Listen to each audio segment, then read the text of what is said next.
Hi, thanks for coming to my channel. In today's recipe, I'm going to show you how to make Dominican cake.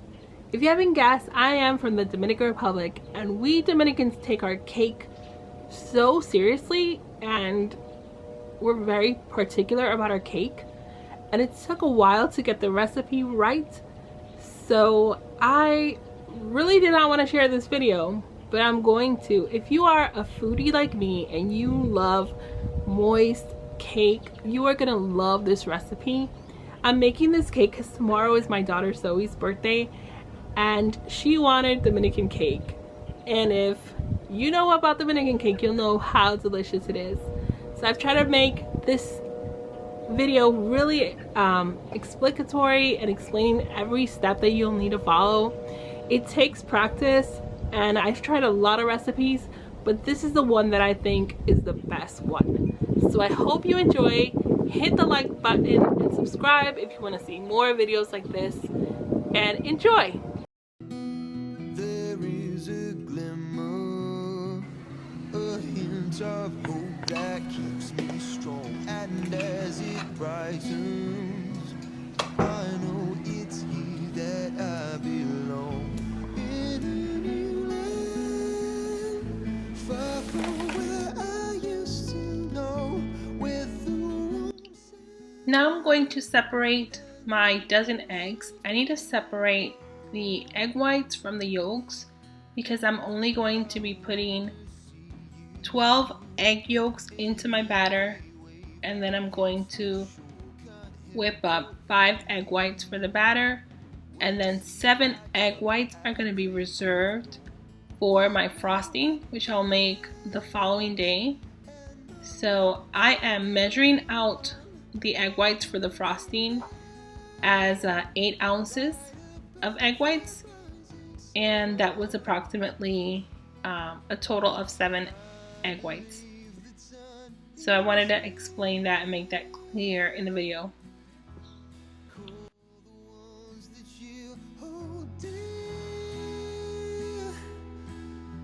We're riding with a new idea, so hold on tight, that dawn is here.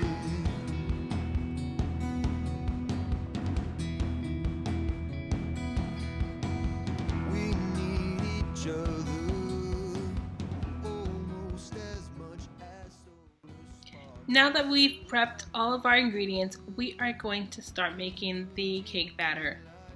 Something very important here is timing. To get the right texture for the cake, you have to mix the mixture for the correct amount of time. So we start by whipping our room temperature butter. I am using salted butter, and it's very important to whip the butter for at least 15 minutes. You want it to be very, very smooth and almost like a white color. Now it's time to add our sugar, granulated sugar, and this we're not going to beat for very long. I just beat it for a couple of minutes until it is integrated into our butter.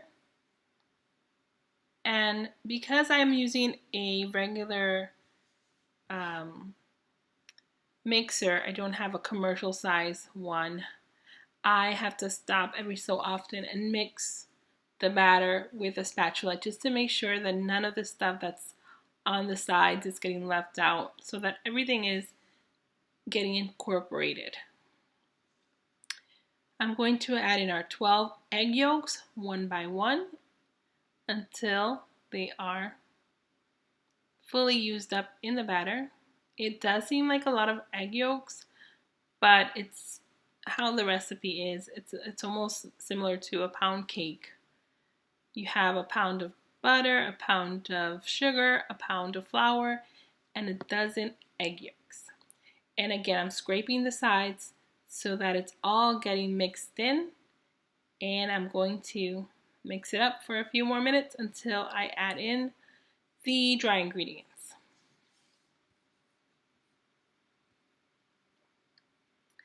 I'm going to be adding the flour, which I've mixed with the 2 tablespoons of baking powder. And I'm going to be adding bits of flour, and I've set the mixer at a low speed. This is fast forward, so it looks like it's going at a quicker speed, but I set it at almost the lowest setting. And I'm adding the flour, and bits at a time I'm adding the orange juice mixed in with a tablespoon of vanilla. So this is what makes it, I guess, a special touch, that it doesn't have milk, it has orange juice. And the cake does not taste like orange juice, promise. I promise you, but it is how I was taught the recipe. So now that the flour is incorporated with the orange juice, we are going to stop the mixture. The mixture should not be overbeaten.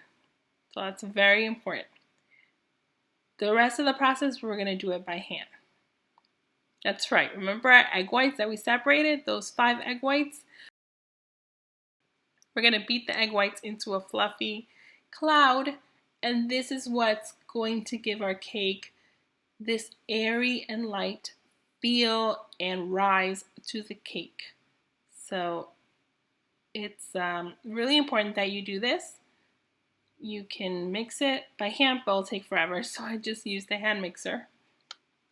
And I'm beating the egg whites, and then I'm going to fold this into the batter. So it's really important that the egg whites are actually stiff. So I was testing it a few times. I would lift the mixer and make sure that the egg whites were stiff enough. If it's not stiff, it's not going to give us enough air that we need for our cake to rise. So now I'm going to fold in the egg whites into our batter. I'm cleaning the mixer really well, so I make sure I get all that rich buttery batter and use it up. I don't want to leave anything behind and that gets wasted. I'm going to fold this into 3 steps, so I fold a little bit at a time. So 1 time, 2 times, and then the last final time until all the egg whites are incorporated. It is a little bit tiring, but at the same time, this makes sure that our batter is fully mixed and I haven't left bits of flour or bits of butter on the sides of the bowl. So everything is getting folded, and that is going to give our batter such a lot of air that we need so that the batter rises.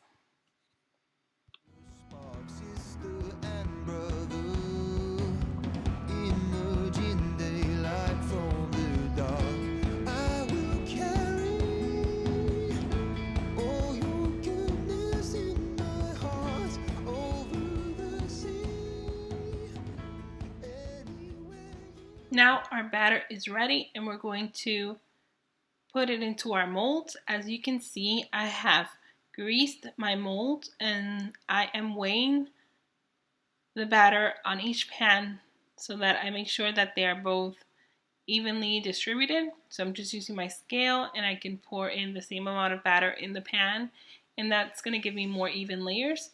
As you can see, I've used the wrappers from the butter as instead of parchment paper on my pan, and that works pretty well. So I am pouring the batter into, these are, I believe, 10-inch cake pans, and I've preheated the oven at 350 degrees, and this usually just takes about 30 minutes for it to be done. So I set my timer for 30 minutes, and then we wait. So it's exactly 30 minutes later, and the cake is ready.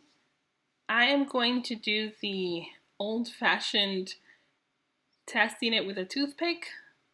It's kind of old school, but that's how I like to do things, the traditional way. So you just poke the cake, and if the batter is not sticking to it and it's clean, then your cakes are done. I'm going to pull them out of the pan and put them in a plate and cover it up in a plastic bag, and that will help also retain moisture. That's a little trick that I've learned from other Dominicans that make Dominican cake, and it works. So after an hour, take the cake out of the pan and cover it with a plastic bag until you're ready to decorate it the next day.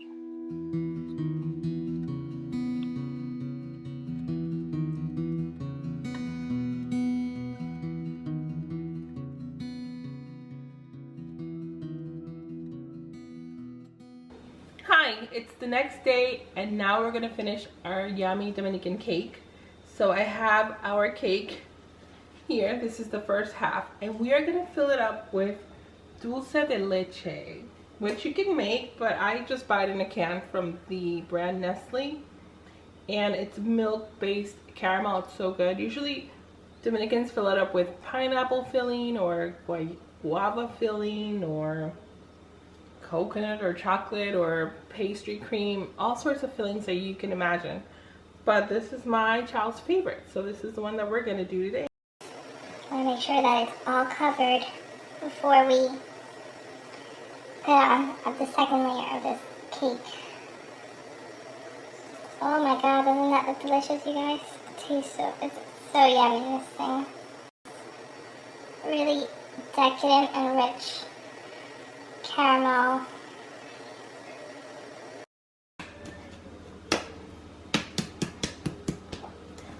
Boy, do I look professional. Oh my god. Voila! Our cake came out. We're gonna put it this way because this is the flat side. And I have no idea how I'm gonna decorate it, but I will get inspired. And then you want to like center it on the cake board. I chose this cake board that I had just lying around.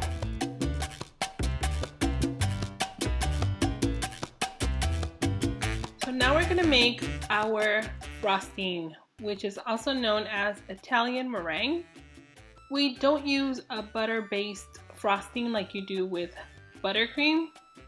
We are going to create a syrup using sugar and water, and we are going to beat our egg whites, which we reserved from yesterday, and I'm going to add a little bit of cream of tartar to stiffen up the egg whites. We're going to start beating the egg whites when the temperature of our sugar is at 200 degrees. You are going to need a candy thermometer. I like to rely on thermometers because they are very accurate and you will have perfect frosting each time. So I would not recommend to do it by eye unless you're like an experienced pastry chef. I would just get a little digital thermometer.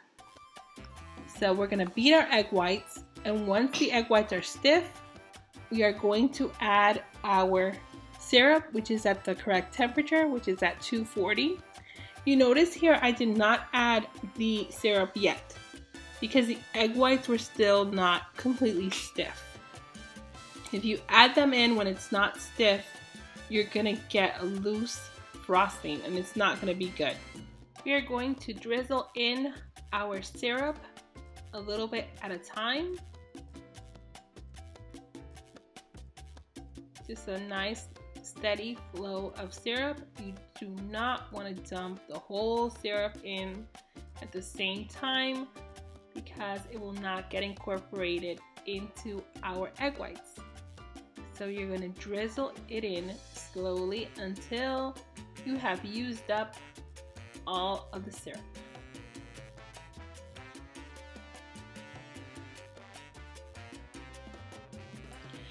At this point, you might be wondering if this is going to be a good frosting or not. It will transform, it will stiffen, it will become something delicious to put on our cake. I am touching the bowl because you want to mix the mixture until it is cool. Our frosting is now ready. At this point, feel free to add any flavorings that you'd like. I added some vanilla, but forgot to film that part. And this is where I start to decorate my cake. Some people are really good doing like a smooth frosting on the cake, and this frosting is a little bit tricky to handle. So what I like to do personally is to crumb coat the cake, and then I'll pipe my decorations the way that I get inspired. At this point, I didn't even have a plan for what I was going to do, honestly, but you'll see what happens. Now that I've finished doing the crumb coat on my cake, I'm going to add some meringue powder. I buy this at the Hobby Lobby or any craft and supply store for baking. It's 1 tablespoon of meringue powder, and this is going to stiffen our frosting, and I use it when I want to do the piping on the cake. I'm going to pipe decorations, and I am also going to use gel colors to add different colors to the frosting. So you want to use gel food colors because that will not dilute our frosting and will not take away from the texture that we want. And somebody asked me what this tastes like. This does not taste like buttercream. This reminds me of that marshmallow stuff they sell in a jar. I think it's called marshmallow fluff. It tastes something similar to that. It tastes sweet, but not overly sweet, and it's just different than buttercream frosting, and it's very delicious. And one of the things that I just realized that I believe is why they use this frosting in the Dominican Republic is because it does not melt. Dominican Republic is in the Caribbean where it's very, very hot. And when you have parties and you have a cake that's sitting outdoors, if you had buttercream, that would just become a complete mess. And this frosting will hold its shape, it doesn't melt. And I think that's one of the reasons why Dominican cake is made with this kind of frosting, because most people there do not have air-conditioned homes. So this is one of those frostings that would work great, like if you're doing a summer wedding or a birthday party in the summer, and you don't want to worry about your frosting melting. So this is a great alternative for that kind of event. And now we're going to pipe our decorations. Like I said, I don't even know what I'm doing. I'm just going with the flow here.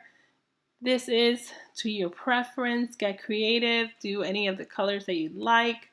My daughter picked the colors that I'm putting on this cake, and I'm just getting inspired.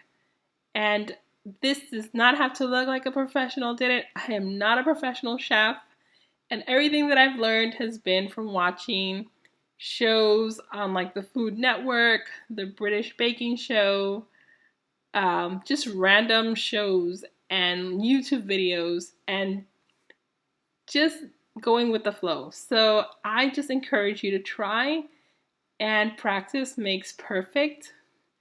And this again is such a delicious cake that once people are eating it, they're not going to care what it looks like. So I hope this motivates you. I'm going to pipe a fancy little border. Just giving it a squeeze. Little squeezes, and then moving on. We use the table to spin it around. Slight pressure on the bag, and then we turn the turntable. And again, this is just practice. And once you get a hang of it, it is not hard at all. See? Of hope that keeps me strong, and as it brightens, I know it's here that I belong. In a new land, far from where I used to know, with the warm sand and the ocean's morning glow. I wanna see you in every wave that hits the shore. Can't help but feel you when the sea lights up at break of dawn. With my wet hands and my wet hair, I will run over. How's the cake? Good? Great. Let me show the cake. Let me show the cake. You don't gotta be on camera. Pruébalo y no te voy a poner en cámara. No. Just eat it. Don't go grabar. This is how the cake looks now. Yummy.